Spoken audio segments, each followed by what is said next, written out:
وأفوض أمري إلى الله إن الله بصير بالعباد ولا حول ولا قوة إلا بالله العلي العظيم. أعوذ بالله من الشيطان الرجيم.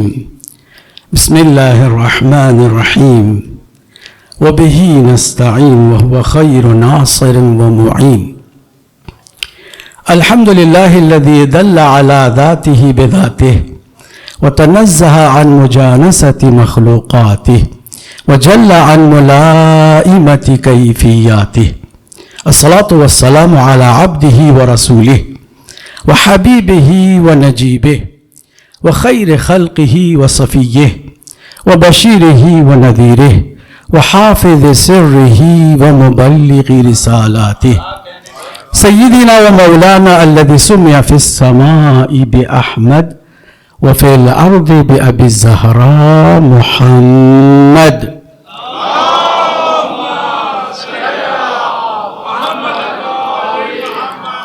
وعلى أهل بيته الطيبين الطاهرين المعصومين المظلومين المنتجبين خير بريته الذين أذهب الله عنهم الرجس وطهرهم تطهيرا.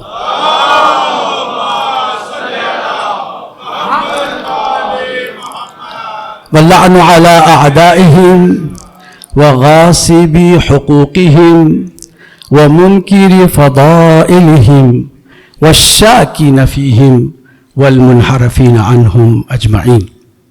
أما بعد، قال الله الحكيم في كتابه الكريم: بسم الله الرحمن الرحيم. ألم تروا أن الله سخر لكم ما في السماوات وما في الأرض وأسبغ عليكم نعمه ظاهرة وباطنة ومن الناس من يجادل في الله بغير علم ولا هدى ولا كتاب منير. صلوات پڑھ دیں محمد و آل محمد.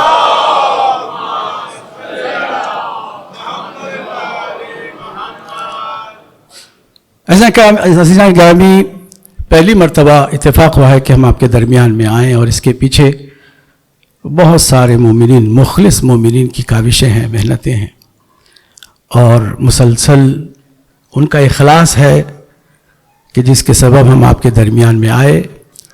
اور آپ سمجھ سکتے ہیں کہ ان دو مجلسوں کے لیے UK سے تقریباً 12 افراد انہی مجلسوں کو سننے کے لیے آئے ہیں، اور ان تمام کوششوں کے پیچھے ایک نام ہے جو مخلص ہے اور اخلاص کے ساتھ. میں نے ایک جملہ کہا تھا ہمارے فرحات بھائی کو کہ بی بی نے اپنے ان کاموں کے لیے آپ کو چن لیا ہے، کیونکہ در زہرا سے وابستگی ہر ایک کے نصیب میں نہیں ہوتی. لوگ مر جاتے ہیں مگر اس بی بی کی چادر کی گرد و غبار بھی ان تک نہیں پہنچتی. مگر اللہ جن کو چن لیتا ہے، اور بی بی جن کے نام کو چن لیتی ہیں، پھر وہ کچھ انوکھا کر جاتا ہے. اللہ بھی اس کو عزت سے نوازتا ہے. اللہ تمام ان لوگوں کو کہ جو بی بی کے ذکر کو زندہ رکھنے میں کوششیں لگاتے ہیں، آباد و شاد رکھے، ان کے گھروں کو آباد رکھے، ان کے بچوں کو ان کی آنکھوں کی ٹھنڈک قرار دے، اور دنیا بھر میں جتنے بھی مومنین و مومنات ہیں ان سب کو سیدہ کی شفاعت نصیب ہو. دعاؤں کے ساتھ ایک حقیقت ایسی بھی ہے کہ جس کا مجھے اس وقت اعتراف کرنا ہے، اور وہ یہ کہ اگرچہ میں پہلی مرتبہ سرزمین پاکستان میں آیا ہوں، مگر بخدا ابھی تک مجھے احساس ہو رہا ہے کہ میں اپنے گھر میں آ گیا ہوں. اجنبیت کا بالکل احساس نہیں رہا. اور ساتھ ہی ساتھ ہمارے جو ناظم ہیں بہت خوبصورت نظامت کرنے والے، بہت پیارے انداز میں ہر ایک کا تعارف بھی کراتے ہیں. مگر معذرت کے ساتھ میں عرض کروں کہ میں ڈاکٹر نہیں ہوں، برائے نام بھی نہیں ہوں، اور ہمیں کچھ نمبر بنانے کی ضرورت بھی نہیں ہے. لوگ پتہ نہیں کیا کیا نمبر بنانے کے چکر میں ہوتے ہیں. ہم کہتے ہیں کہ نہ آپ سمندر بنے، نہ دریا بنے، نہ پہاڑ بنے، نہ کوئی اور ستارہ بنے، بلکہ اپنے آپ کو کوشش کریں کہ قطرہ ہی رکھیں، مگر معمولی قطرہ نہیں، بکھرا ہوا قطرہ نہیں. ہم وہ قطرہ ہیں جو رکھتے ہیں سمندر کا وقار. ہم وہ قطرہ ہیں جو رکھتے ہیں سمندر کا وقار. ہم وہ دریا نہیں جو چڑھ کے اتر جاتے. علماء کی اجازت بھی چاہیے ہے، تائید بھی چاہیے ہے، اور دعائیں بھی چاہیے ہیں. پہلی مرتبہ آپ سے ہم خطاب کر رہے ہیں اور سن رکھا تھا کہ کراچی کے مومنین جو ہے وہ اڑتی چڑیا کے بھی پر گن لیتے ہیں. آج دیکھتے ہیں کہ کون کتنا سمجھتا ہے. اور جو میرے اس مزاج سے واقف ہیں وہ جانتے ہیں کہ ہماری مجلسوں میں ہماری اپنی کوشش ہوتی ہے کہ ہر مجلس میں 2 اہم اصول پر قائم رہیں. ایک، موضوع کے ساتھ چلیں، گفتگو کو منظم رکھیں، مرتبط گفتگو ہو، منظم ہو اور موضوع کے اندر ہو. اور دوسری بات یہ کہ موضوع بھی، عنوان بھی غیر مناسب نہ ہو بلکہ مناسبت کے ساتھ ہو. ان 2 اصولوں پر کوشش کرتے ہیں. سہارا ادھر سے بھی چاہیے ہے اور ادھر سے بھی چاہیے ہے تاکہ ان 2 اصولوں پر ہم قائم رہ سکیں علماء کرام کی اجازت سے. ہم نے عرض کیا تھا کہ ہمیں نمبر بنانے کی ضرورت نہیں ہے. صحیح تعارف ہمارا کیا ہے؟ 0 ہیں. ہم پریشان نہ ہو، 0 ہونا بری بات نہیں ہے. 0 کی کوئی حیثیت نہیں ہوتی. ہوتی ہے؟ بولیے. ہوتی بھی ہے اور نہیں بھی ہوتی. 0 کی کوئی بھی ویلیو نہیں ہوتی، ہوتی بھی ہے. سارے جتنے بھی میتھمیٹک جاننے والے لوگ ہیں، علم الحساب میں یہی بتایا گیا ہے کہ اگر کوئی 0 1 سے پہلے آ جائے اس کی کوئی ویلیو نہیں. 1 سے پہلے آنے والا 1 0 نہیں، 2 نہیں، 0 کا پورا لشکر ہو. وہ 1 سے پہلے آنے والا 0 کون ہے؟ انا ہے. انا، میں. اس کی کوئی حیثیت نہیں، اس کی کوئی ویلیو بھی نہیں.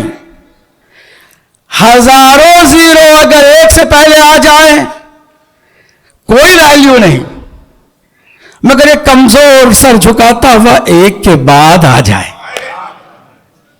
اس 1 کے بعد آ جائے تو اس کی بڑی ویلیو ہے. وہ نہ تنہا ویلیو اپنے اندر پیدا کر لیتا ہے بلکہ اس 1 کی آبرو بن جاتا ہے. اس 1 کی بھی قیمت کو بڑھا دیتا ہے. وہ 1 کہ جس کی وجہ سے 0 کو آبرو ملی، 0 نے بھی عبودیت کے ساتھ اس کے معبود ہونے کا احساس سب کو دلا دیا. اب اگر کوئی 1 کے بعد آئے، پھر کسی کو توفیق ہو کہ وہ 5 کے بعد آئے، پھر اس کو توفیق ہو کہ وہ 12 کے بعد آئے، پھر اس کے بعد 14 کے ساتھ آ کے کھڑا ہو جائے تو پھر اس کی قیمت کا کوئی اندازہ ہی نہیں ہو سکتا. صلوات پڑھ دے محمد و آل محمد پر.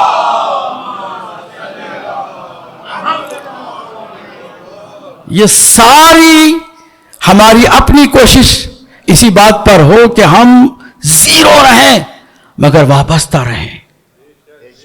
وہ قطرہ کیا فنا ہوگا جو مل جائے سمندر سے. سمندر سے وابستگی ضروری ہے. آپ سمندر کے کنارے رہتے ہیں، آپ اچھی طرح جانتے ہیں سمندر کی 5 خصوصیات ایسی ہیں کہ جو ابھی ہم کل کسی جگہ پہ گئے تھے تو وہیں پر ہم نے سوچا کہ یہ واقعی 5 خصوصیات سمندر کے کنارے جو رہتے ہیں ان کو معلوم ہونا چاہیے. یقیناً آپ کو معلوم ہوگا لیکن شاید کسی کو معلوم نہ بھی ہو. سمندر کی کتنی خصوصیات ہیں بولیے؟ 5. آپ میرا ساتھ دیں گے نا انشاءاللہ؟ 5 خصوصیات ہیں. پہلی خصوصیت سمندر کی ہے کہ وہ خود پاک ہے اور پاک کرنے کی صلاحیت رکھتا ہے. خود پاک اور پاک کرنے کی شرط یہ ہے کہ پاک ہونے میں بھی پاک ہونے کی صلاحیت ہو. نجاسات فقہا فرماتے ہیں 10 ہیں، مگر ان میں 3 ایسے ہیں کہ سمندر بھی انہیں پاک نہیں کر سکتا. 3 کو سمندر بھی پاک نہیں کر سکتا. مگر میں جو کہہ رہا ہوں وہ کچھ اور ہے، جو آپ سمجھ رہے کچھ اور ہے. 3 کو سمندر بھی کبھی پاک بولیے نہیں کر سکتا. اور وہ کون ہے؟ آپ سب جانتے ہیں، کتا، سور اور کافر. ان کو سمندر بولیے پاک. لیکن اس کے علاوہ جتنا بھی جو بھی ہے نجس اس کو سمندر پاک کر سکتا ہے. تو پہلی خصوصیت یہ ہے مومن کو بھی ایسے رہنا چاہیے، خود بھی پاک ہو اور انسان جو نجس ہیں کسی نہ کسی نفاق کی نجاست سے ہیں اس کو وہ پاک کرنے کی کوشش کرے. پہلی خصوصیت. دوسری خصوصیت سمندر کی سنیے گا، وہ یہ ہے کہ سمندر کبھی مرتا نہیں ہے. جب سے اللہ نے دنیا بنائی سمندر زندہ ہے، اور جب تک اللہ چاہے گا سمندر زندہ رہے گا. مومن بھی جب مومن بن جاتا ہے تو وہ زندہ رہ جاتا ہے. موت بھی اسے مار نہیں سکتی ہے. اسی لیے سرکار نے فرمایا الا ومن مات علی حب آل محمد مات شہیدا. محبت ہے جو اہل بیت کی انسانوں کو زندہ کر دیتی ہے. اب زندگی کے اندر پھر کوئی موت یا فنا نام کی چیز بولیے نہیں ہوتی. یہ دوسری خصوصیت ہے سمندر کی. تیسری خصوصیت سمندر جب بھی جائیں، دن میں جائیں، رات میں جائیں، دوپہر میں جائیں، سپہر میں جائیں، بیدار رہتا ہے. اس کی موجیں بتا رہی ہیں کہ وہ بیدار ہے، اور اس کی بیداری آپ جا کر کے محسوس کریں. تیسری خصوصیت سمندر کی کیا بولیے؟ کہ وہ بیدار ہے اور ہمیشہ بیدار ہے. مومن کا بھی دل ہمیشہ بیدار ہوتا ہے، کبھی وہ کسی غفلت کی نیند میں نہیں پڑتا. دنیا چاہتی ہے کہ مومن کو بھی غفلت کی نیند سلا دے، مگر مومن اگر مومن ہے تو وہ بیدار بھی ہے. کتنی صفت ہم نے بتائی بولیے نا؟ 3. چوتھی خصوصیت سمندر کی یہ ہے کہ سمندر مائع حیات ہے. سمندر سے آپ کو یعنی تمام زیرو مخلوق خدا کو، آپ کو، جانوروں کو، پرندوں کو، درندوں کو، ہر ایک وہ کہ جو سانس لینے کی صلاحیت رکھتا ہے، سمندر سے 75% آکسیجن ملتی ہے اسے. آکسیجن جو زندگی کی ضمانت ہے. آکسیجن نہ ملے تو کیا ہوگا؟ تھوڑی دیر کے لیے بھی سانس رک جائے تو کیا ہوتا ہے آپ سب جانتے ہیں. تو پھر مومن کو بھی اسی طرح ہونا چاہیے کہ خالی زندہ ہی نہیں رہنا ہے بلکہ دوسروں کو بھی جلانے کا انداز اپنانا ہے، تاکہ جو اس کے قریب آئے اگر مردگی کی طرف جا رہا ہے تو وہ پھر زندگی کی طرف لوٹ کر آ جائے. 4 خصوصیات سمندر کی ہم نے بتائیں، اور 5ویں اور آخری خصوصیت سمندر کی یہ ہے کہ سمندر اللہ سبحانہ تعالیٰ کی عظمتوں کی سب سے بڑی نشانی ہے روئے زمین پر. آج میں نے سمندر کی کیوں بات کر دی؟ اس لیے کہ اللہ نے سمندر کو بھی کسی بیوی کے مہر میں خلق فرما دیا. صلوات پڑھ دے محمد و آل محمد.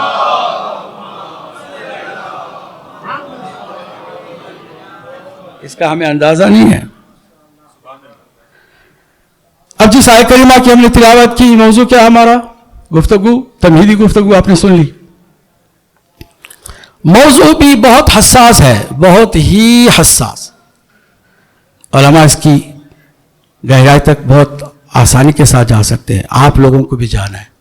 موضوع کیا ہے؟ موضوع یہ ہے کہ ایک بیوی ہے جس کی کل 18 سال زندگی،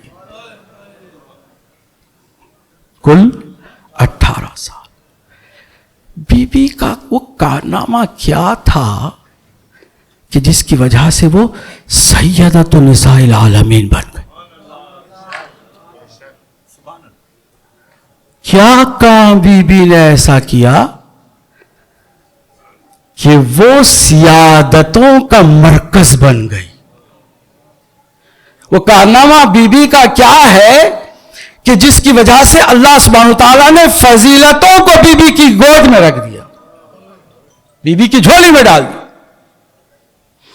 بلکہ سرچشمہ سیادت و فضیلت صرف سیدہ کو اللہ نے قرار دے دیا۔ بیوی نے ایسا کیا کیا کہ جس کی بدولت سرکار دو عالم بھی استقبال کو کھڑے ہو جاتے ہیں؟ آپ کو معلوم ہے کہ جب بیوی سرکار سے ملنے کے لیے آتی تھی، اور یہ کوئی باپ اور بیٹی کا رشتہ نہیں ہے کہ بعض لوگ کہتے چونکہ اکلوتی بیٹی تھی بہت زیادہ پیار تھا، یہ باپ اور بیٹی کا پیار ہوتا تو بہت واضح طور پر ہم سب کو بتایا جاتا کہ یہ سنت ہے، اس پر عمل کرو، اور اس کے بعد کوئی باپ ایسا نہ کرتا جیسے سرکار دو عالم نے کیا ہے تو اس کو سنت سے خارج کر دیا جاتا۔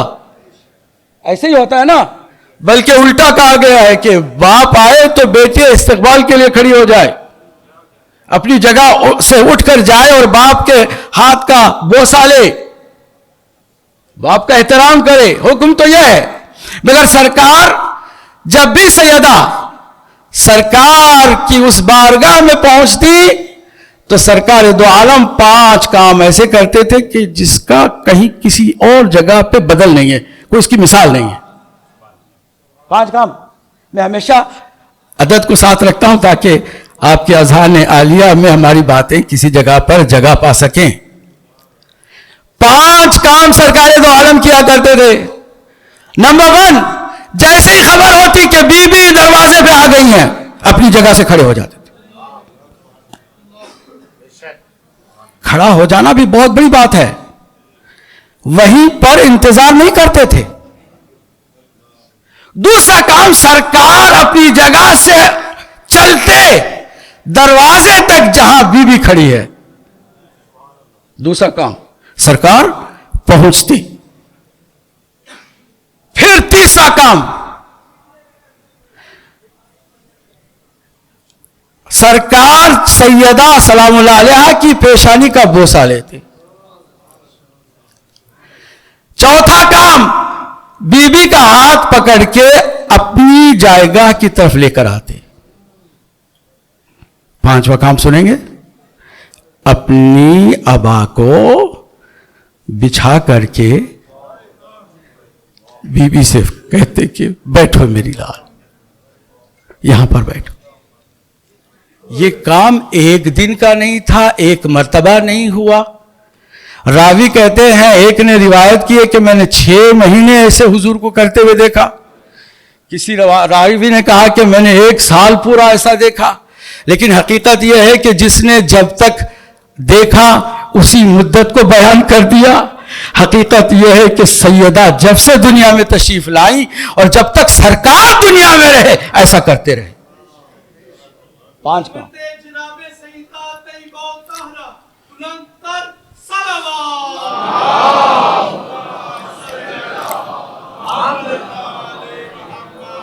توجہ، سوال کیا ہے میرا؟ سوال یہ ہے کہ بی بی نے وہ کیا کام کیا کہ جس کی وجہ سے سرکار دو عالم بھی استقبال کو کھڑے ہوتے اور اس طرح کرتے ہیں؟ بی بی نے وہ کون سا ایسا کام کیا کہ جس کی وجہ سے پوری توجہ اس سے پہلے آنے والی تمام نیک بیویاں بی بی کی کنیز بننے کو بے چین رہتی ہیں، چاہے وہ جناب حوا ہو، آسیہ ہو، مریم ہو، ہاجرہ ہو، اور کوئی بھی ہو۔ بدتمیزی کے لیے تڑپتی ہیں. کیا کام کر دیا 18 سال کی عمر میں بی بی نے ایسا کہ جس کے لیے اتنے سارے فضائل اللہ نے مقرر فرما دیے. حد یہ ہے کہ بی بی صرف 2 مرتبہ گھر سے نکلی ہے اور پورے پروٹوکول کے ساتھ نکلی ہے. ایک مرتبہ نکلی ہے تو توحید و رسالت کی آبرو بن کر آئی ہے, اور دوسری مرتبہ نکلی ہے تو ولایت کا جھنڈا گاڑ کے نکلی. مگر پہلی مرتبہ جو نکلی ہے, جو پروٹوکول ہے کہ آگے سرکار دو عالم ہے, یہ سب جانتے ہیں آپ, مباہلہ نہیں پڑھ رہا ہوں, مگر اس میدان مباہلہ میں جس ترتیب کو سرکار دو عالم نے, جس پروٹوکول کو سرکار دو عالم نے امپلیمنٹ کیا, اور یہ ایک راوی 2 راوی نہیں ہے, جن کو لے کے نہیں گئے تھے وہ کیا آپ سمجھتے ہیں کہ دور سے نہیں دیکھ رہے تھے؟ وہ سارے دور سے دیکھ رہے تھے, اور جو مقابلے میں آئے تھے وہ بھی دیکھ رہے تھے. انہوں نے تو ایکسٹرا کچھ لوگوں کو لگایا ہوا تھا کہ ایک ایک حرکت کی خبر دو کہ کیا ہو رہا ہے, کیسے آ رہا ہے آنے والا. سرکار نے جو ترتیب رکھی, جو آرڈر پروٹوکول میں رکھا, خود آگے ہے, حسنین کریمین دائیں طرف اور بائیں طرف ہے, اور درمیان میں سیدہ کائنات ہے, اور جو ہر میدان میں آگے ہے مباہلہ میں پیچھے. کوئی معمولی بات ہے؟ اور جو انداز ہے چلنے کا, اسی چلن کو دیکھ کر کے دشمنوں نے بھی پہچان لیا کہ ان سے مباہلہ نہیں کر سکتے. اچھا, درمیان میں سیدہ کو رکھا. اب اس میں علماء اور عرفاء نے کئی تعویلات بیان کی ہیں, کئی احتمالات بیان کیے ہیں, اپنے خیالات مختلف انداز میں بیان کیے ہیں, مگر اس میں جو اتھینٹک ہے وہ 3 ہے. پھر میں بات کو 5, 3 اور 12 کے ساتھ ساتھ لے کے چلنے کی کوشش کر رہا ہوں. آپ اگر میں ساتھ ہوں گے تو پھر توجہ بھی ضرور فرمائیے, دیں گے نا توجہ. 3 پروٹوکول کے اندر پوائنٹس ہیں جن کو عرفاء نے اتھینٹک مانا, کہا ہے کہ احتمال ہے کہ ان میں سے کوئی ایک ہو یا 3 کے 3 اتھینٹک ہوں. پہلا احتمال یہ بتایا کہ سیدہ کو درمیان میں اس لیے رکھا تاکہ پوری دنیا کو معلوم ہو جائے کہ کائنات کے اندر عصمت و طہارت کی اگر کوئی مرکز ہے تو صرف ایک بی بی ہے جس کا نام فاطمہ الزہرا سلام اللہ.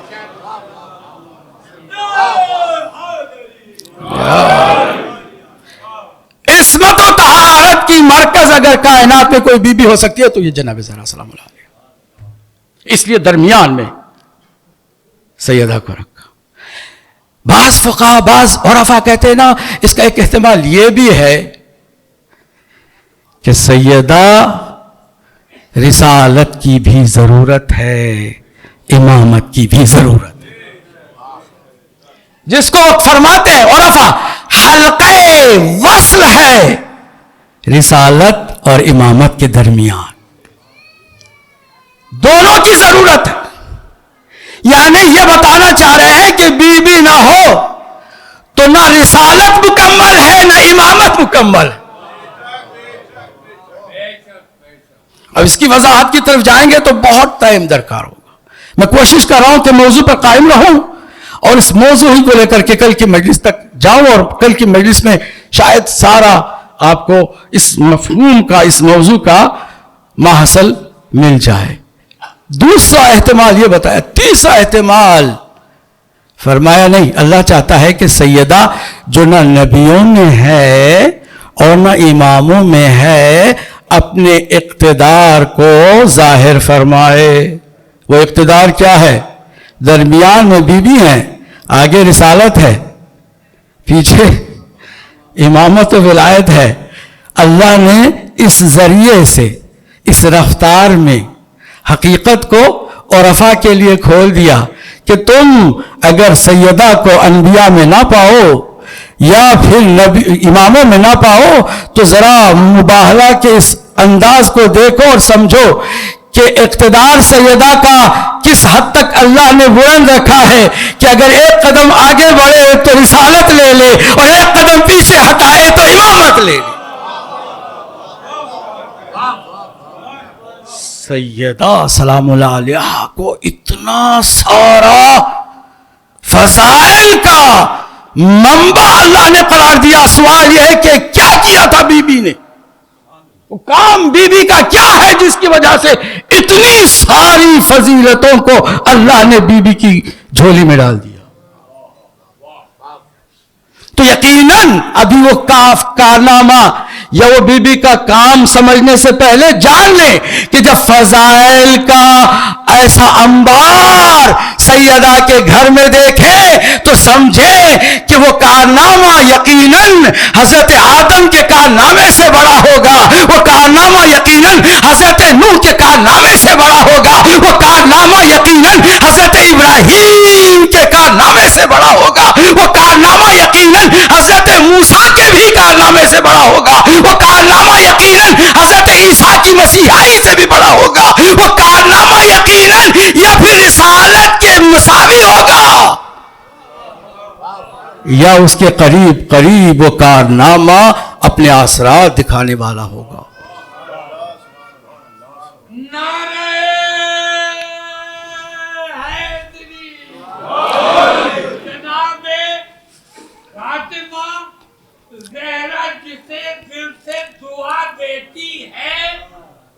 پھول پناہ دیتی ہے، مختار پناہ دیتی ہے.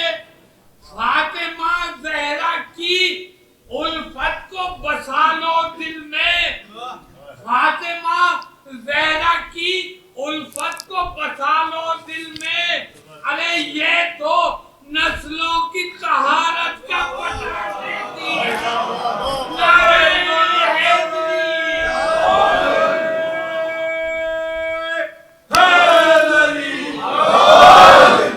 یقیناً بی بی کا کارنامہ سب سے عظیم کارنامہ، اس لیے کہ وہ فضائل اور وہ جو فضیلتوں کا انبار ہے کسی اور نبی کے یہاں دکھائی نہیں دیتا. کسی نبی کی زندگی میں اتنے سارے فضائل اکٹھا آپ دیکھ نہیں سکتے. تو جب فضائل اتنے زیادہ تو یقیناً کارنامہ بھی اتنا ہی بڑا ہوگا. 18 سالہ زندگی، 900 سال تبلیغ حضرت نوح سے بھی یقیناً زیادہ مؤثر ہے. اس بات کو سمجھنے کے لیے ہمیں ایک حدیث قدسی کا سہارا لینا پڑے گا.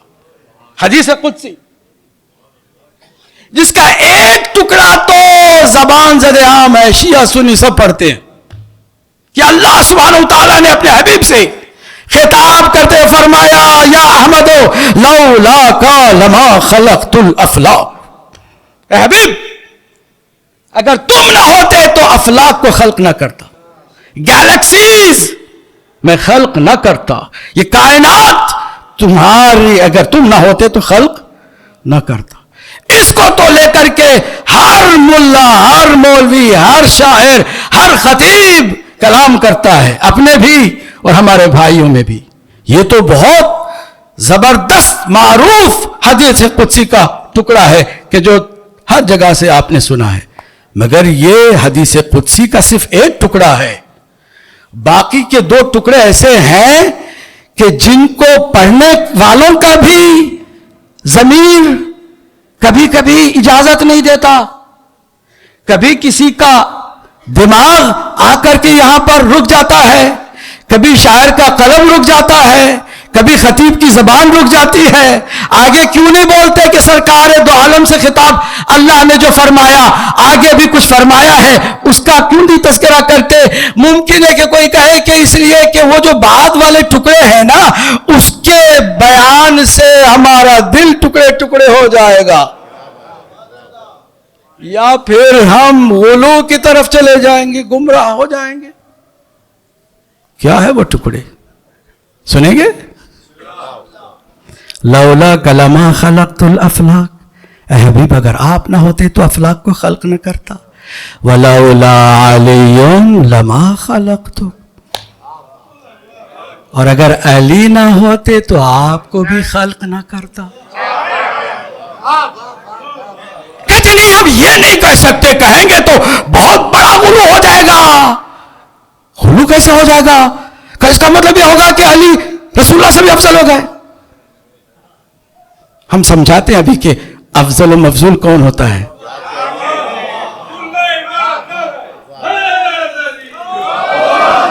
توجہ آپ کی میرے ساتھ رہے. لولا علی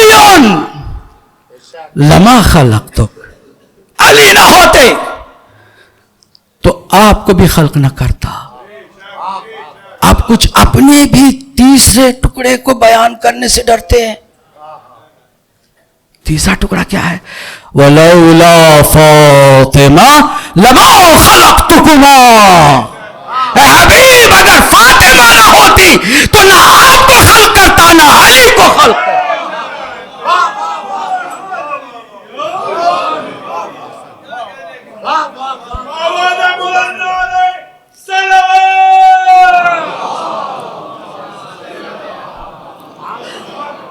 اپنے بھی کچھ لوگ ہیں جو پھر اس بات کو بیان کرتے ہوئے بھی کتراتے ہیں, بھئی یہ کیسے کہہ دیں؟ کہ کیوں؟ کہ اس کا مطلب یہ ہو کہ جناب سیدہ اپنے بابا سرکار دو عالم سے بھی افضل ہو گئی اور اپنے شوہر نامدار امیر کائنات اس سے بھی افضل ہو گئی. ایسا تو ہمارا عقیدہ نہیں ہونا چاہیے. بھئی آپ کا عقیدہ اللہ کے حکم کے مطابق ہونا چاہیے یا آپ کی اپنی مرضی کا ہونا چاہیے. اگر بات سمجھ میں نہیں آتی تو مجھ جیسے طالب علم سے پوچھ لیا کرو, بتا دے گا کہ اس کا مطلب کیا ہے. یہاں بات افضل و مفضول کے بیان کی نہیں ہے. علماء یہاں تشریف رکھتے ہیں, مجھ سے بہتر خطابت والے موجود ہیں, شعراء موجود ہیں, سمجھدار دانش مند طبقہ یہاں موجود ہے. اور آپ کے لیے میں نے سنا ہے نا کہ آپ اشارے کو بھی خوب سمجھتے ہیں.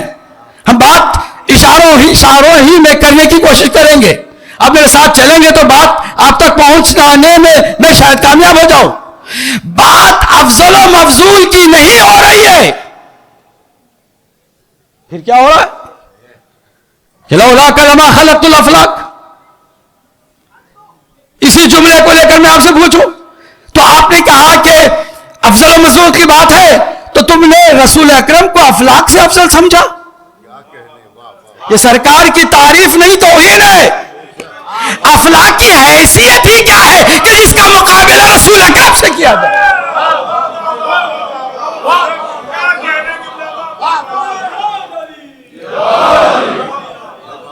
بھائی افلاک کی حیثیت کیا ہے کہ جو حضور کی نگاہوں کے سامنے خلق ہو اور آپ اس افلاک کا تقابل رسول اکرم سے کر رہے ہیں. تو اس کا مطلب یہ ہوا کہ یہ بات افضل و مفضول کے بیان کی نہیں ہے. میں بالکل سامنے کی مثال دے دوں. اگر میں یہ کہوں کہ آپ نہ ہوتے تو مجلس نہ ہوتی تو کیا آپ مجلس سے افضل ہو گئے؟ سمپل مثال ہے نا. کسی اچھے خطیب نے خطاب کیا اور آپ نے کہا اگر آپ نہ ہوتے تو آج مجلس کامیاب نہ ہوتی, تو کیا کامیابی کا صحرا اس کے سر باندھتے ہوئے یہ بتانا چاہ رہے کہ مجلس سے آپ افضل ہو گئے؟ نہ, یہ بات افضل و مفضول کی. سنیے, علماء کی موجودگی میں عرض کر رہا ہوں. افضل و تفضیل کا ایک صیغہ ہوتا ہے عربی میں, گرامر کے اندر. جب کسی چیز کو کسی چیز کے ساتھ مقابلہ کیا جاتا ہے تو صرف ایک چیز دیکھی جاتی ہے کہ جنس دونوں کا ایک ہے کہ نہیں ہے, یہ دیکھا جاتا ہے. باقی چیزوں کو ساتھ ساتھ دیکھ کر کے غیریت کے اندر توجہ سے سنیے گا, اگر دو متغیر, دو غیر اور الگ الگ چیزیں ہیں مگر جنس دونوں کا ایک ہے, تو پھر مقابلہ ہوتا ہے کہ ان میں کوئی افضل ہے, کوئی بڑا ہے. یہ بڑا بولیے نہیں ہے. اصحاب میں کسی کو آپ بڑا کہتے ہیں تو اصحاب چونکہ جنس سب کی ایک ہے اور ایک دوسرے کے غیر ہیں, اس کا خاندان الگ, اس کا خاندان الگ, اس کا نام الگ, اس کا نام الگ, یہ فلاں سے ہے, یہ فلاں جگہ سے ہے, قبیلہ الگ, خاندان الگ, مگر جنس سب کی ایک کہ وہ کیا ہے؟ صحابیت. توجہ ہے کہ نہیں ہے؟ صحابیت ایک ہے ہے، مگر ان کے درمیان تقابل اس لیے ہو رہا ہے کہ وہ سب حقیقت واحدہ کے بندھے ہوئے نہیں ہیں، سب کی حقیقتیں بولیے الگ الگ ہیں۔ حقیقتیں الگ الگ ہوگی تو آپ دیکھیے گا کہ افضل کون ہے اور مفضول کون ہے، مگر اگر کسی کی بات ہو رہی ہے اور ان سب کی حقیقت بھی ایک ہے تو وہاں افضل و مفضول کی بات نہیں ہوتی۔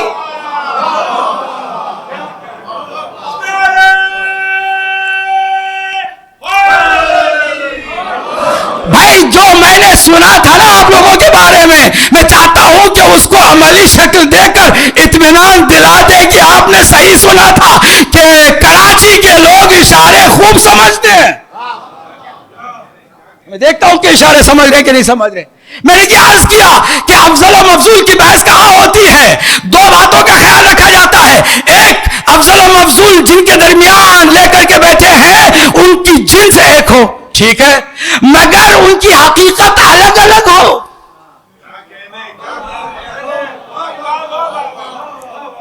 اگر حقیقت بھی ایک ہو، جنس بھی ایک ہو تو ان کے درمیان تقابل کرانا ہی حماقت ہے، بے وقوفی ہے ان کے درمیان تقابل کرانا۔ جیسے میں آپ سے کہوں آپ افضل یا آپ کا سر افضل، کہیں گے یہ کون سی بات آپ نے کر دی مولانا، آپ کا دماغ تو ٹھیک ہے۔ بھائی سر تو میرا ہی ہے نا، حقیقت اگر واحد ہے تو تقابل نہیں ہوتا۔ کبھی آپ یہ نہیں پوچھیں گے کہ جناب آپ افضل یا آپ کا سینہ افضل، آپ افضل یا آپ کا دل افضل، آپ افضل یا آپ کا جگر افضل، کہیں گے ہم ایک ہیں، ہماری یہ ساری ایک ہی حقیقت ہے۔ جب حقیقت واحدہ میں ہے تو پھر ان کے درمیان تقابل کرا کے افضل و مفضول کی بحث مت چھیڑو، ورنہ ہی حماقت ہوگی۔ تو مسلمانوں ان کے درمیان بھی افضل و مفضول کی بات مت کرو، کیونکہ یہ سب ایک نور واحد سے بنے۔ کیا سرکار سرکار تو عالم نے یہ نہیں فرمایا انا وعلی من نور، بولیے واحد، اور یہ ساری کی ساری ہستیاں جو نور واحدہ ہے، حقیقت واحدہ ہے، ان کے درمیان کسی کا آپس میں کوئی تقابل، تو پھر جب افضل و مفضول کی بحث سمجھ میں آ گئی کہ ان کے درمیان جو بات اللہ فرما رہا ہے کہ حبیب اگر آپ نہ ہوتے تو افلاک کو خلق نہ کرتا، اور اگر فعلی نہ ہوتے تو آپ کو خلق نہ کرتا، اور اگر سیدہ نہ ہوتی، بولیے، تو پھر یہاں افضل و مفضول کو لے کے مت بیٹھیے۔ آپ کا ایمان صحیح اسی وقت ہوگا جب اس حقیقت کو سمجھیں گے۔ اس کو اگر نہیں مانیں گے تو آپ عقیدے میں کمزور ہیں۔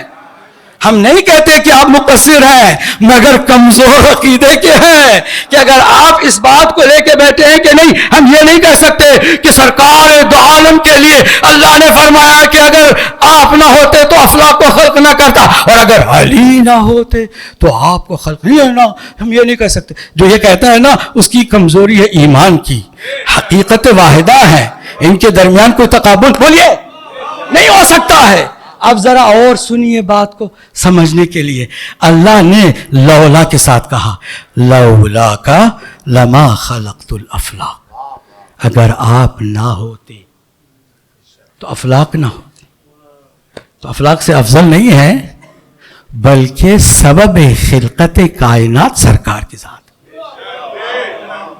اب یہاں علماء کی موجودگی میں عرض کر رہا ہوں، توجہ سے سنیے گا کہ یہاں بات افضل و مفضول کی نہیں ہو رہی ہے بلکہ سبب و مسبب کی ہو رہی ہے، علت و معلول کی ہو رہی ہے۔ ریزن بتایا جا رہا ہے کہ افلاک کو میں نے کس لیے خلق کیا، اس کا ریزن کیا ہے؟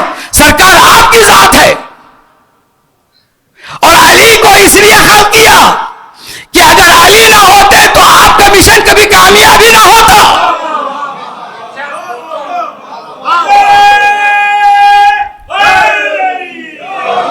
اب ذرا توجہ، آپ کی پوری توجہ، آپ کی پوری توجہ، لولا علی یہ تو مسلمانوں کو بہت زیادہ سمجھ میں آ جانا چاہیے تھا، کیونکہ بڑے بڑوں نے کہا لولا علی.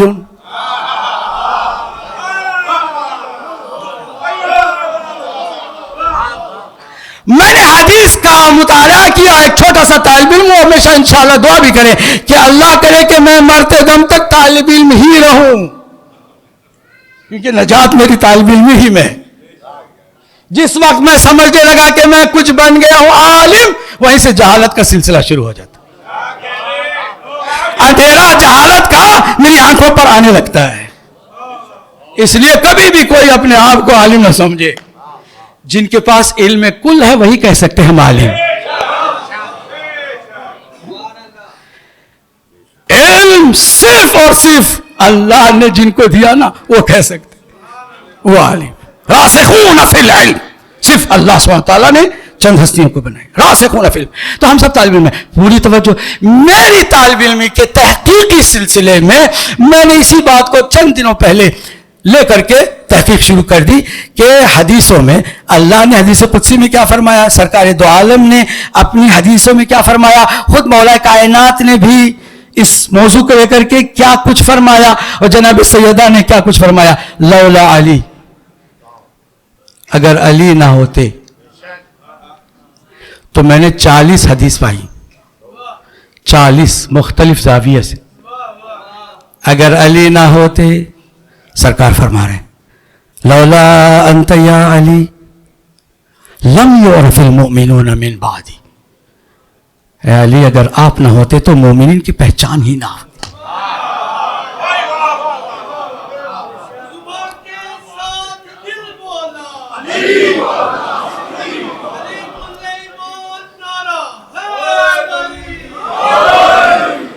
لولا کل، یہ جو اللہ سبحانہ وتعالیٰ لولا علی لما خلقتک، لولا علی کو سمجھیے گا.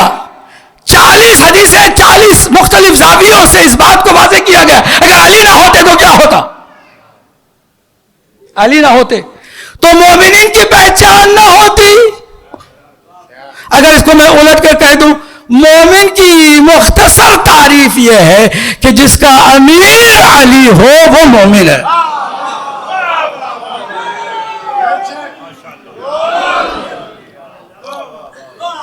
اگر علی نہ ہوتے تو کیا ہوتا؟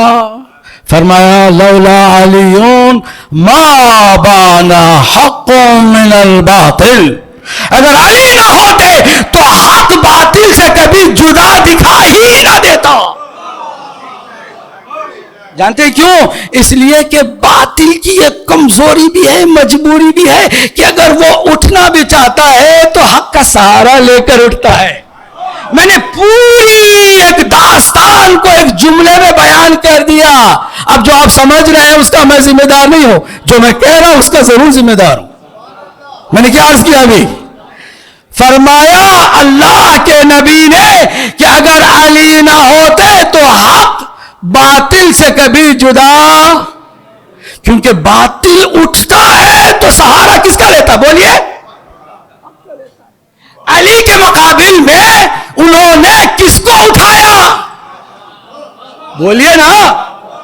اشارہ ہی دینا میرا مقصود ہے، مجھے صفین نہیں پڑھنا ہے.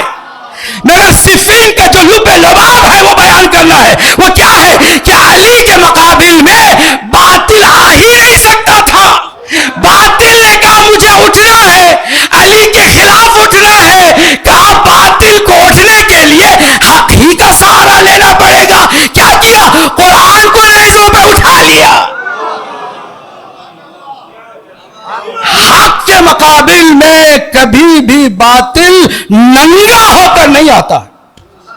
ایک اور جملہ آپ کے سامنے ہم نے رکھ دیا، ایک اور حقیقت آپ کے سامنے رکھ دی. کبھی بھی کلیئر کٹ باطل جو ہے وہ حق کے مقابل میں آ ہی نہیں سکتے. اس کو کہیں نہ کہیں حق کا سہارا لینا پڑے گا. اسی لیے ہمیشہ اگر کوئی ایک عالم دین کو گرانا چاہتا ہے وہ کسی اور عالم دین کا سہارا لیتا ہے.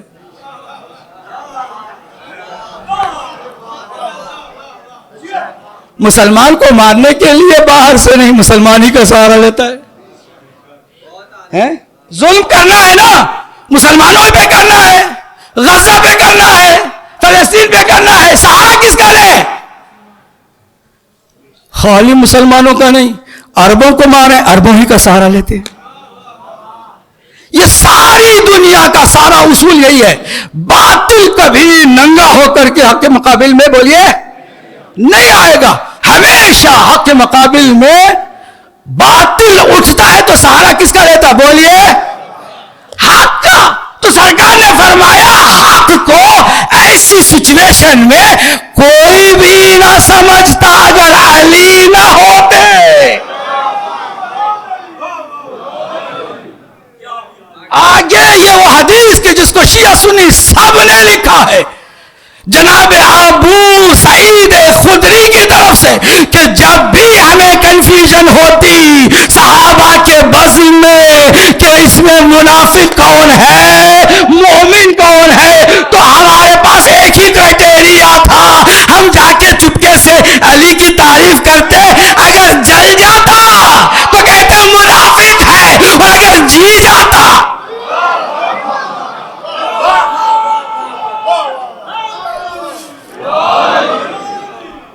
اگر مجھ سے پوچھنا کہ اس کی سند بتاؤ، یہ روایت جو ابو سعید خدری نے جو فرمایا اس کی سند کی ڈھیر لگا دوں گا، کوئی مسئلہ نہیں ہے، مگر میں کہوں گا سند کی آپ کو ضرورت ہی نہیں ہے۔ آج اس دور میں ابھی اسی وقت اسی جگہ پہ آزما کے دیکھ لو نا، آزما کے کوئی پرابلم ہے؟ اللہ سبحانہ وتعالی نے ایک کمال جو علی کو عطا فرمایا وہ یہ کہ خود نام میں، خالی نام میں، سنیے گا اس جملے کو، خالی نام کے اندر دو متضاد تاثر کو رکھ دیا، ٹو ڈفرنٹ ریاکشنز، دو متضاد رد عمل خالی نام کے اندر آج تک موجود ہے۔ عجیب بات یہ ہے کہ کسی بھی منافق، آج کے کسی ناصبی خارجی نے بھی علی کو نہیں دیکھا بھی نہیں، نہ علی نے اس کے باپ کی جاگیر لوٹی، نہ اس کے خاندان کو علی نے مارا، نہ علی سے اس کا کوئی واسطہ رہا۔ تاریخ گزر گئی، 1400 سال پہلے ایک نام ہے جس کا ظہور اللہ کے گھر سے ہوا، جس کا عروج بھی میرے ساتھ چل رہے ہیں نا بھائی، آپ جیتی جاگتی قوم ہے، آپ سے امید نہیں ہے کہ آپ غفلت کا شکار ہو جائیں، ہے نا؟ توجہ ہے کہ نہیں ہے؟ اب اگر کسی منافق اور ناصبی کو بھی دیکھ لیں، اس نے مولا علی کو کبھی دیکھا ہی نہیں اور آپ نے بھی نہیں دیکھا، حقیقت یہی ہے نا؟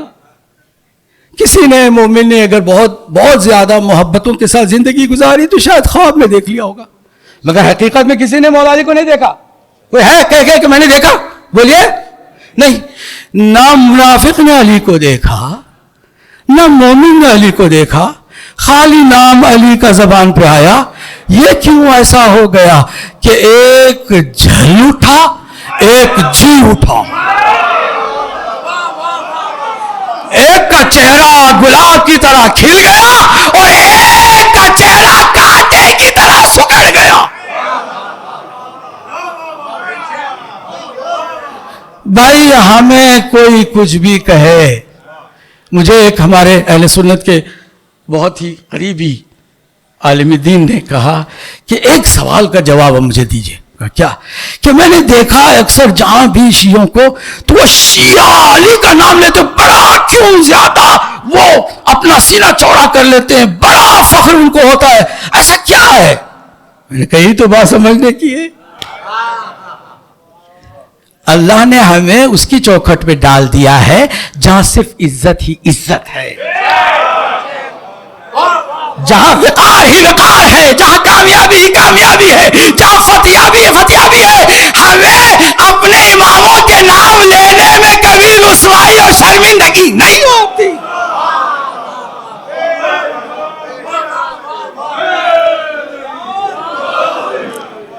مجھے نہیں معلوم کب تک مجھے پڑھنا ہے، ویسے ہم نے کل سے دیکھ لیا کہ آپ لوگ رات کے راجا ہیں، تو آپ کو کوئی مسئلہ نہیں ہوگا، لیکن میں کوشش کروں گا کہ وقت بھی آپ کا زیادہ نہ لوں. توجہ ہے میرے ساتھ کہ نہیں ہے؟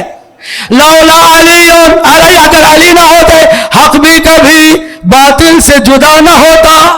اگر علی نہ ہوتے تو مومن اور منافق کی پہچان، علی نہ ہوتے تو نہ اللہ جہنم کو خلق کرتا، علی نہ ہوتے. حد یہ ہے کہ اللہ کے نبی نے فرمایا کہ روئے زمین پر کوئی اللہ کی عبادت ہی نہ کرتا. بخدا اس حدیث کو پڑھ کے میں خود بھی کام گیا. کیا سرکار دو عالم نے فرمایا؟ ما عبید اللہ، اللہ کی عبادت ہی نہ ہوتی اگر علی نہ ہو. عجیب، کیا ربط ہے؟ ربط کو سمجھے. عبودیت کی جب انتہا کوئی کر دیتا ہے تو اللہ کی بندگی سمجھ میں آنے لگتی ہے. دنیا نے دیکھا کہ جو کام اللہ کے ہے وہ علی کر رہا ہے. بولیے غلط کہہ رہا ہوں تو؟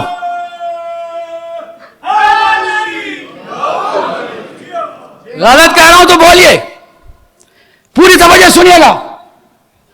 اللہ کے کام مناظرہ ہے ایک قرآن مجید میں، مناظرہ ایک قرآن مجید میں، اور وہ مناظرہ کس کے درمیان میں ہے؟ حضرت ابراہیم علیہ وعلی نبی صلاۃ والسلام. امام وقت بھی ہیں، خلیل اللہ بھی ہیں، رسول بھی ہیں، نبی بھی ہیں، اولو العزم پیغمبر بھی ہیں. حضرت ابراہیم، بت شکن ابراہیم، ان کے اور نمرود کے درمیان مناظرہ. یہ کہہ رہے ہیں میرا پروردگار عظیم ہے، وہ کہہ رہا انا ربکم الاعلی، میں بھی تمہارا بڑا پروردگار ہوں. کہا اچھا تو پھر سن، میرا نبی، میرا خدا وہ ہے کہ جو مردے کو زندہ کرتا ہے اور زندے کو مار دیتا ہے. کہتا انا الذی احیی و امیت، میں بھی ایسا کر سکتا ہوں، زندہ کو مردہ، مردہ کو زندہ کر سکتا ہوں. حضرت ابراہیم نے پوچھا وہ کیسے؟ کہ سمپل، جس کو پھانسی کی سزا سنائی جا چکی ہے اس کو میں چھوڑ دوں گا، مردے کو زندہ کر دیا. اور جو بیچارہ بے گناہ ادھر ادھر پھر رہا ہے اس کو پکڑوں گا، مار دوں گا، مردے کو زندے کو مردہ کر دیا. تو یہ تو میں بھی کر سکتا ہوں. سرکار حضرت ابراہیم خلیل اللہ سلام اللہ علیہ وعلی نبینا چاہتے تو اس بچکانہ دلیل کی دھجیاں اڑاتے، مگر جس کے پاس دلیلوں کی بھرمار ہوتی ہے وہ کسی ایک دلیل پر ٹکتا نہیں ہے. میں نے کچھ کر دیا آپ کے سامنے، بات کر دی میں نے، بات پہنچ گئی ہو تو پہنچ گئی ہو، نہیں پہنچی ہو تو سہارا لے لے صلوات کا محمد والی.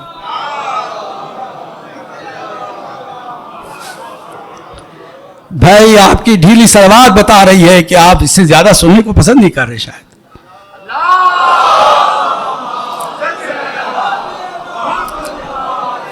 توجہ توجہ توجہ. ایک دلیل دی کس نے؟ نمرود نے. کس کے مقابل میں؟ حضرت ابراہیم کی دلیل کے مقابل میں. کہہ رہے تھے میرا خدا وہ ہے کہ جو مردے کو زندہ اور زندہ کو مردہ کر دے. کہتا میں بھی کر سکتا ہوں. کیسے؟ کہا ایسے. تو سرکار حضرت ابراہیم اس کا دھجیاں اڑا سکتے، اس کی دلیل کی دھجیاں اڑا سکتے، مگر ایک دلیل ہوتی تو پھر اسی پر ٹک جاتے، اسی پر اڑ جاتے، اسی کو آگے لے کے بحث کرتے. نہیں کہا اس کو رہنے دو، تم جو کہتے ہو نا فی الحال مانتے ہیں، اب دوسری دلیل دیتے ہیں. دوسری دلیل کیا ہے؟ میرا خدا وہ ہے جو مشرق سے سورج اگاتا ہے، مغرب میں ڈبوتا ہے، اور اگر تم خدا ہو تو اس کا الٹا کر کے دکھاؤ، اس کا الٹا کر کے دکھاؤ. قرآن کے الفاظ ہیں علماء کے سامنے، فَبُهِتَ الَّذِي كَفَرَ. نمرود یہاں پر مبہوت ہو گیا، اس کے پاس کوئی جواب نہیں، لاجواب ہو گیا. ہو گیا کہ نہیں ہوا؟ بولیے ہو گیا. قرآن نے کہا اس کے پاس کوئی جواب نہیں رہا، کیونکہ سورج پلٹانا اس کے بس کی بات نہیں تھی. سورج پلٹانا اس کے بس کی بات بولیے نہیں تھی. تو پھر سرکار حضرت ابراہیم نے نے فخر سے فرمایا میں اس خدا کی طرف بلا رہا ہوں کہ جو ایسا کرتا ہے اور تم ایسا نہیں کر سکتے. فبہت الذی کفر، نمرود کی ٹوٹی کمر. اس کی وہیں پر شامت آ گئی. آگے کچھ بول نہ سکا. قرآن نے اس مناظرے کو نوٹ کر کے فخر کے ساتھ قرآن کا حصہ بنا دیا. میں آپ سے پوچھتا ہوں، آپ جو اشارے سمجھتے ہیں، آپ جو باتوں کو اچھی طرح نزاکت کے ساتھ تولتے بھی ہیں، ناپتے بھی ہیں، سمجھتے بھی ہیں، آپ سے پوچھتا ہوں اگر بفرض محال نمرود واقعاً سورج کو پلٹا دیتا تو پھر کیا ہوتا؟ اگر ایسا کر دیتا، محال ہے، ناممکن ہے. ناممکن اور محال کا تصور تو کیا جا سکتا ہے نا، فرض تو کیا جا سکتا ہے. علماء تشریح رکھتے ہیں فرض المحال ممکن ہے، محال چیز جو ناممکن ہے اس کو آپ فرض کر سکتے ہیں. مثلا آپ بیٹھے بیٹھے فرض کریں کہ آپ جناب وہ راکٹ سے زیادہ تیز رفتار میں ہواؤں میں اڑ رہے ہیں، ناممکن ہے مگر آپ فرض کر سکتے ہیں. فرض پر کوئی پابندی بولیے، تصور آپ کر سکتے ہیں، خیالات میں آپ جا سکتے ہیں. اگر فرض محال نمرود ایسا کر دیتا، کیا کر دیتا؟ اس دلیل کے مقابل میں سورج کو پلٹا دیتا تو کیا ہوتا؟ توحید کی تبلیغ وہیں رک جاتی، نمرود کی ربوبیت شروع ہو جاتی. ایسے ہی ہوتا نا؟ شک ہے کسی کو؟ بولیے. نہیں ہے نا؟ تو اگر کوئی ایک بندہ ایسا واقعہ بھی کر دکھائے، وہ کام اللہ کی الوہیت کے ثبوت کے طور پر ابراہیم دلیل کے طور پر پیش کر رہے ہیں کہ میرا خدا ایسا ہے، تم اگر خدا ہو تو ایسا کر کے دکھاؤ، یعنی اس کا الٹا کر کے دکھاؤ، سورج کو پلٹا کر دکھاؤ. اگر کوئی بندہ ایسا کر دے تو کیا ہوتا؟ پوری دنیا علی کو خدا مان جاتی مگر علی نے سجدہ کر کے بتایا میں خدا نہیں ہوں، حجت خدا ہوں.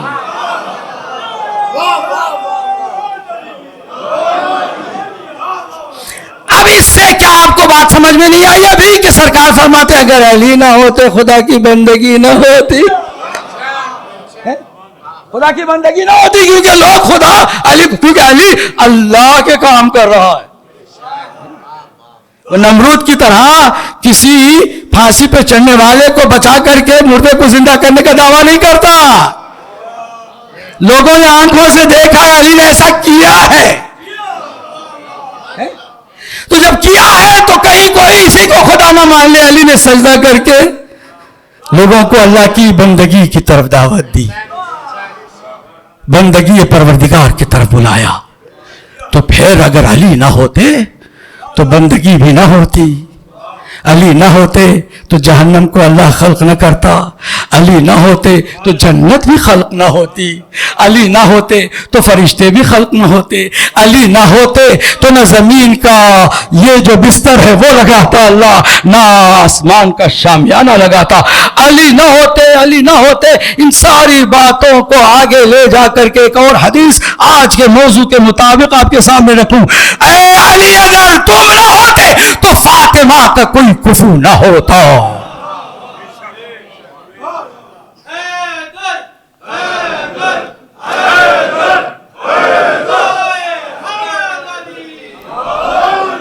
زہرا یا تھر کا کوئی کفو نہ ہوتا.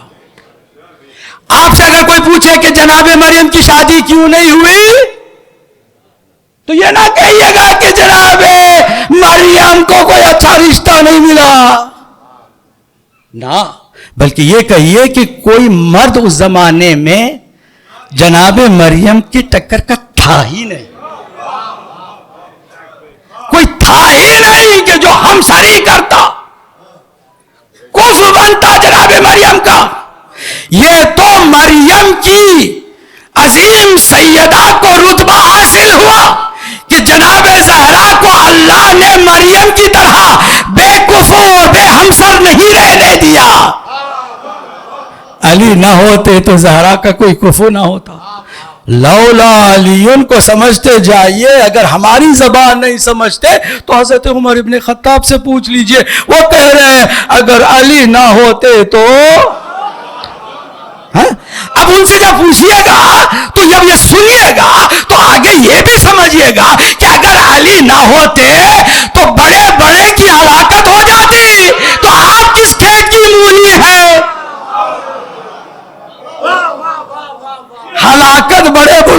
ہوتی ہے تو آپ کیا کم از کم اتنا تو سمجھتے لولا علیون لما خلقتک، اے حبیب آپ کو خلق نہ کرتا.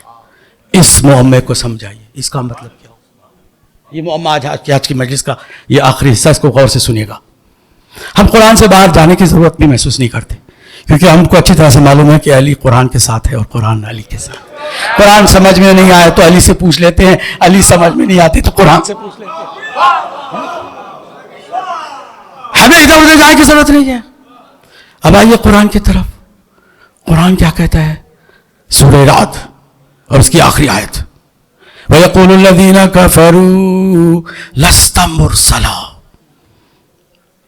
جو کافر ہے وہ کہتے ہیں رسول، تم رسول نہیں ہو. I don't believe in you. ہم تمہیں نہیں مانتے. اللہ کہتا ہے ان سے کہہ دو، نہیں مانتے باہر میں جاؤ. یہ قرآنی زبان ہے جو آگے میں بتانے جا رہا ہوں. قل کہہ دیجئے کفا باللہ شہیدا بینی و بینک ومن عنده علم الکتاب. پوری دنیا رسول کی رسالت نہ مانے باہر میں جائے. پوری دنیا، تمام انس تمام جن رسول کی رسالت قبول نہ کریں.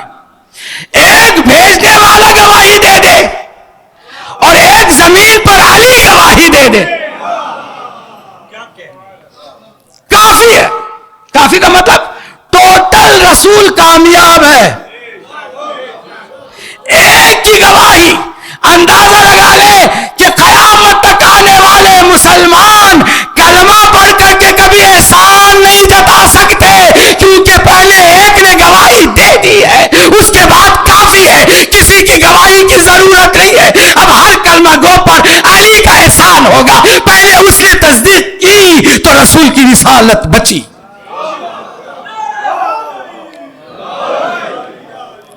اتنی سی بات سمجھ میں آ جائے نا مسلمانوں کو تو پھر ادھر ادھر جانے کی ان کو ضرورت ہی نہ پڑے. اس کے پاس کہ جس کے پاس علم کتاب ہے وہ اگر گواہی دیتا ہے، رسول آپ فکر نہ کریں، ٹوٹل کامیاب، آپ کامیاب ہیں. تو اب بتائیے اگر یہ جملہ اللہ فرما رہا ہے لولا علی لما خلقتک، اگر آپ نہ ہوتے تو اگر علی نہ ہوتے تو آپ کا خلق نہ کرتا، تو اس میں کون سی قیامت آپ کے اوپر آنے لگی ہے؟ کون سی عجیب بات آپ کو لگنے لگی ہے کہ جب ٹوٹل رسالت کا بچاؤ علی سے ہی ممکن ہوا، تو پھر یہ جملہ آپ کو ماننے میں کیا پرابلم ہے کہ اگر علی نہ ہوتے تو اے حبیب آپ کو خلق نہ کرتا. علی نے رسالت بچانے کے لیے کیا کچھ نہیں قربان کیا.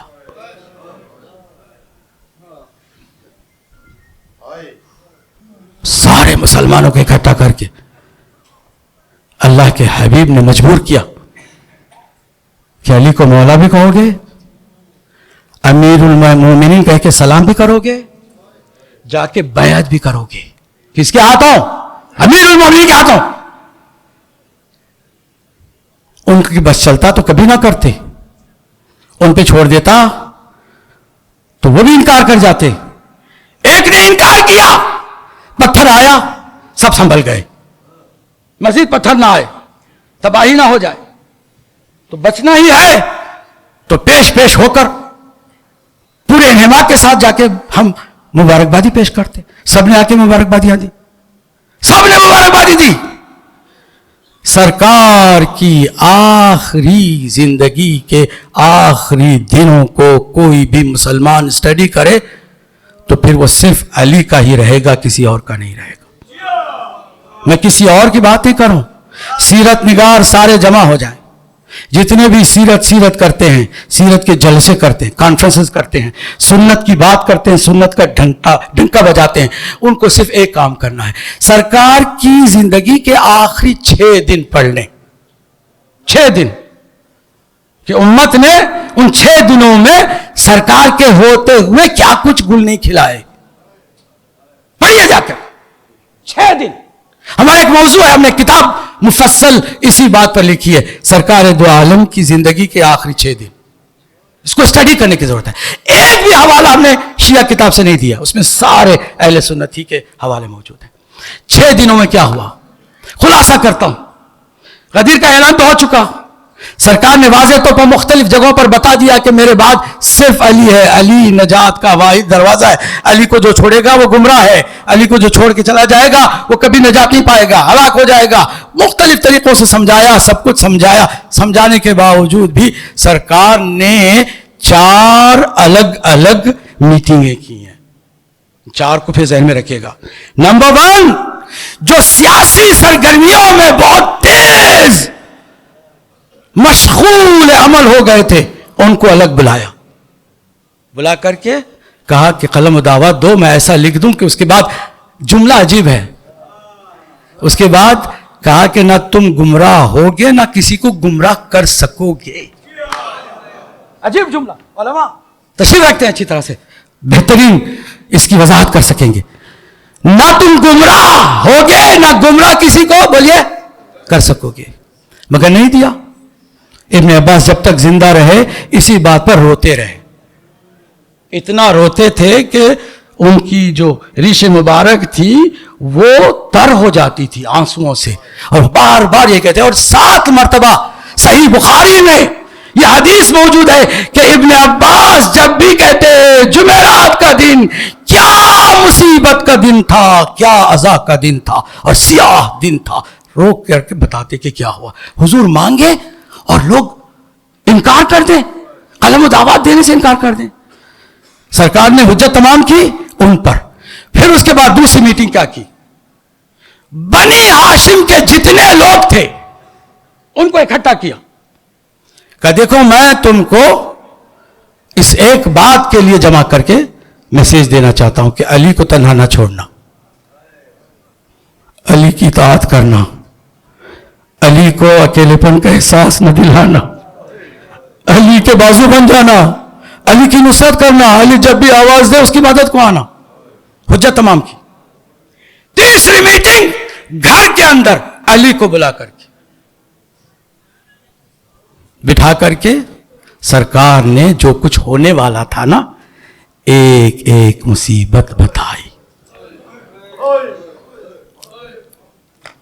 میں نے تلاش کیا کہ کیا یہ بات اہل سنت کی کتابوں میں ہے کہ نہیں ہے.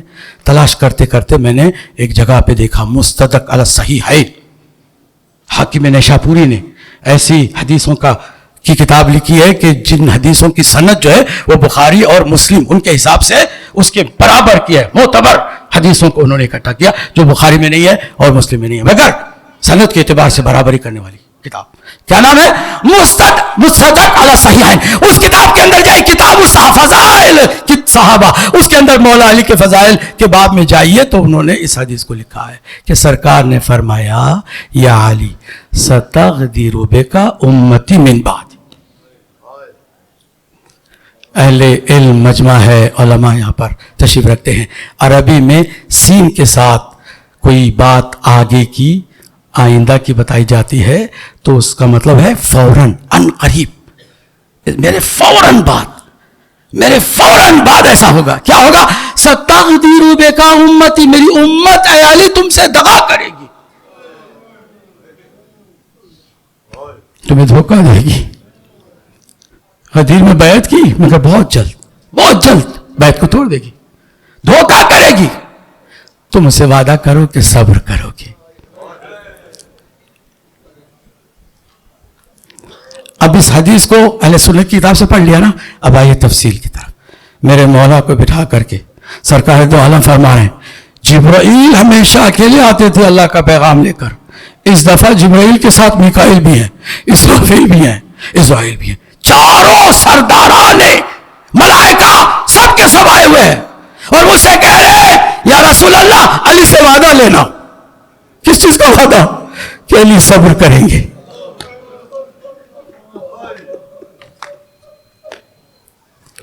علی صبر کریں گے. خبر دیتے جانا, ایسا نہ کہ اچانک کوئی ایسی بات ہو جائے علی کو معلوم ہو کہ کیا کچھ ہونے والا ہے. علی سے وعدہ لینا, صبر کریں گے. اسی لیے ہمارے کسی امام کی زیارت میں اصبر الصابرین نہیں آیا، صرف میرے مولا کے نام کے ساتھ السلام علیکم اصبر الصابرین. ہم سمجھتے میرا مولا حسین صابر ہے، یقیناً صابر ہے، مگر وہ اصبر الصابرین نہیں ہے. میرے مولا کے لیے کہا گیا اصبر الصابرین. تمام صبر کرنے والوں میں سب سے زیادہ صبر کرنے والے علی. وعدہ کیا یا رسول اللہ دین کی سلامتی اس میں ہے کہ علی صبر کر لے تو کر لے گا. کہا بہت کٹھن منزل ہوگی، صبر کرو گے؟ کہا ہاں. یہ لوگ جو آج تمہارے پیچھے پیچھے چلنے کے لیے تیار ہے، کل تمہیں پلٹ کے دیکھیں گے بھی نہیں. صبر کر لو گے؟ صبر کر لوں گا. لوگ تمہیں سلام تک نہیں کریں گے، صبر کر لو. میں صبر کر لوں گا. کہا تمہارا حق چھین لیا جائے گا، صبر کر لو گے؟ صبر کر لوں گا. تمہاری مسند چھین لی جائے گی، صبر کر لو گے؟ صبر کر لوں گا. تمہارے جتنے ٹائٹل ہیں وہ بھی چرا لیے جائیں گے، صبر کر لو گے؟ صبر کر لو گا. ممبر پر کوئی اور ہوگا، صبر کر لو گے؟ صبر کر لو گے. روایت کے جملے ہیں، بہار الانوار میں اس کی تفصیل موجود ہے. آگے میرے مولا کے سامنے ایک عجیب و غریب خبر آئی. فرمایا علی تمہارے سامنے تمہاری شریک حیات پر چلتا ہوا دروازہ گیا.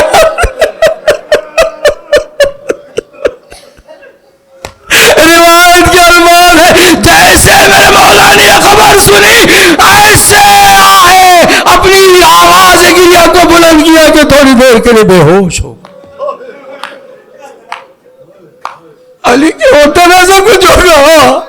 یہ نہیں ہے کہ علی تم گھر میں رہو اور باہر کوئی ایسا واقعہ ہو جائے، کوئی حادثہ ہو جائے، نہ. یا تم باہر رہو اور گھر پر کوئی تمہاری غیر موجودگی میں آ کر اٹیک کر دے، نہ، ایسا نہیں. تم گھر میں بھی رہو گے، اپنی آنکھوں سے دیکھتے بھی رہو. جزاکم ربکم، یہ آپ کی آواز ہے گریا کی، یہ جو بلند ہوتی ہے نا، اس پر بیوی کی دعائیں جڑ جاتی ہے. بی بی یقیناً دعا کر رہی ہوگی. میرا تو عقیدہ ہر جہاں پر بھی جاتا ہوں، مجلس جب ہوگا کسی جگہ پر، کوئی آئے نہ آئے، بی بی ضرورت.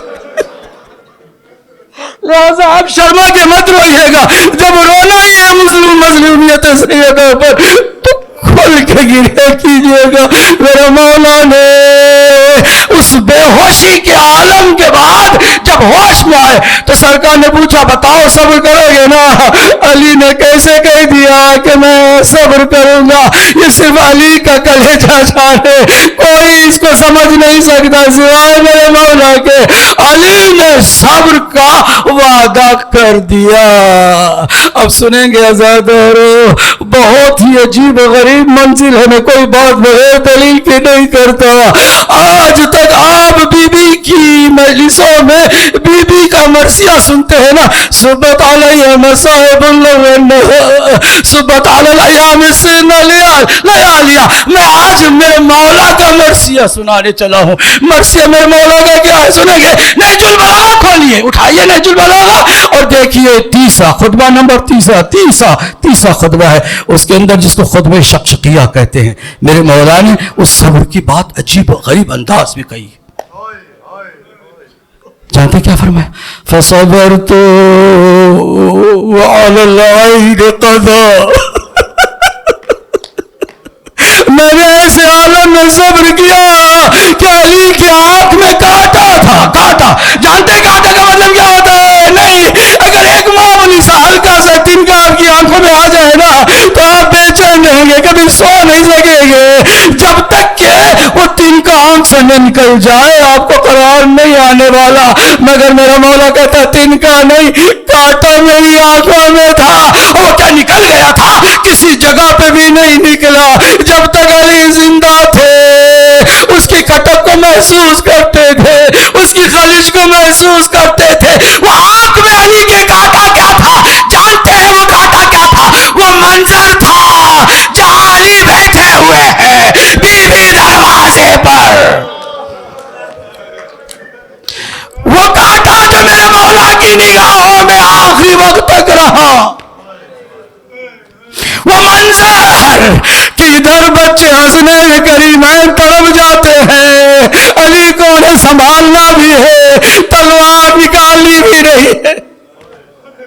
صبر تو وعلی العین قضا وفی الحلق شجا. علی کے گردن میں کیا تھا؟ گلے میں پھندا. یہ پھندا کس چیز کا ہے؟ ارے بھائی وہ وعدہ جا تھا، اللہ کے نبی کو علی نے وعدہ کر دیا تھا تلوار نہیں نکالیں گے، صبر کریں گے. تلوار بھی موجود ہے، بازو میں طاقت بھی موجود ہے، غیرت بھی ہے. علی غیرت اللہ کہلاتے ہیں، غیرت خدا. اپنی نگاہوں کے سامنے دیکھ کر کے بھی خاموش بیٹھا ہے، یہاں تک کہ بزدلوں نے دروازے کو توڑا. سیدہ آگے بڑھی اور پھر میرے مولا کے ہاتھوں میں ان بزدلوں نے رسی بانٹا. سوچ سکتا ہے کوئی شیر خدا کے ہاتھوں میں رسی؟ کوئی سوچ سکتا ہے؟ یہی وہ کانکھوں کا کاٹا تھا جس کی بات میرا مولا فرما رہا ہے، وہی گلے میں پھندا تھا جو اس وعدے کے ساتھ چل رہا تھا. علی کچھ نہ کرے، علی نے کچھ نہیں کیا، مگر بی بی کو حکم نہیں تھا کہ تم بھی صبر کرو گی. نا، بی بی کو حکم ہے اس کے بعد والی جو میٹنگ ہے، چوتھی میٹنگ جو میرے مولا کے بعد جناب سیدہ سے رسول اکرم نے جو باتیں کہی، اس میں سے ایک بات یہ ہے کہ بیٹی صبر کا حکم علی کو ہے مگر تمہیں احتجاج کا حکم ہے.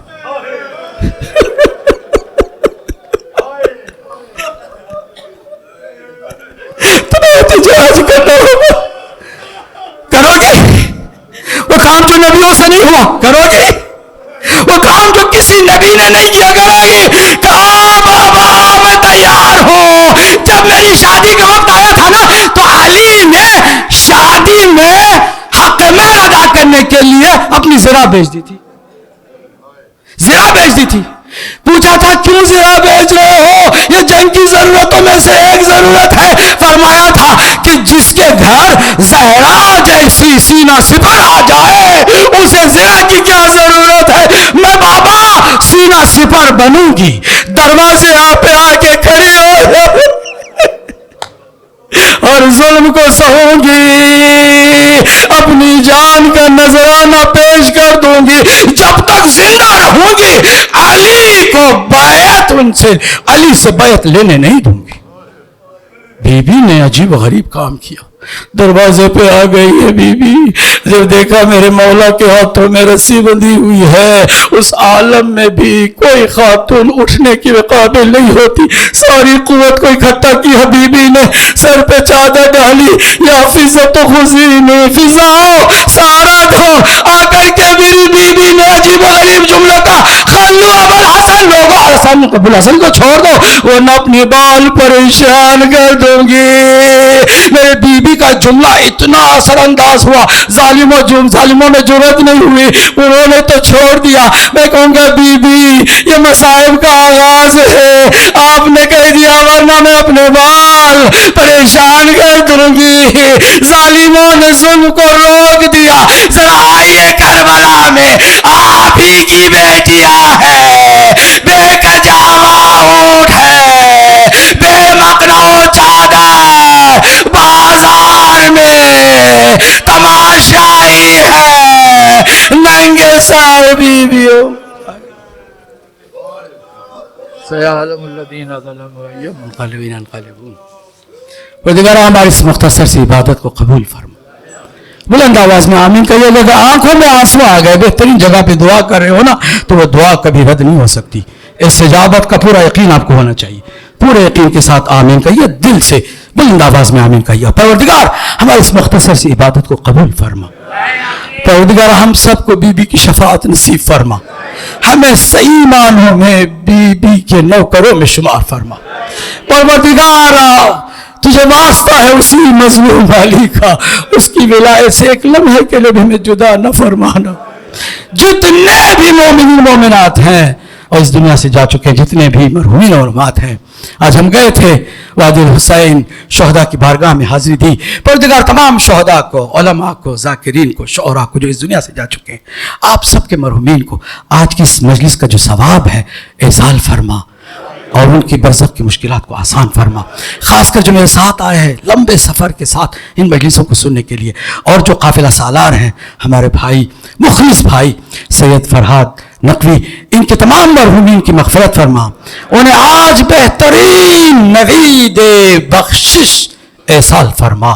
پروردگارا ان میں سے جو خاص جس مرحوم کے لیے اس مجلس کو ڈیڈیکیٹ کیا گیا ہے، مرحوم سید ناصر جعفری، پروردگار ان کی بھی روح کو شاد فرما اور ان کے جو درجات ہیں ان کو بلندی درجات سے مالا مال فرما.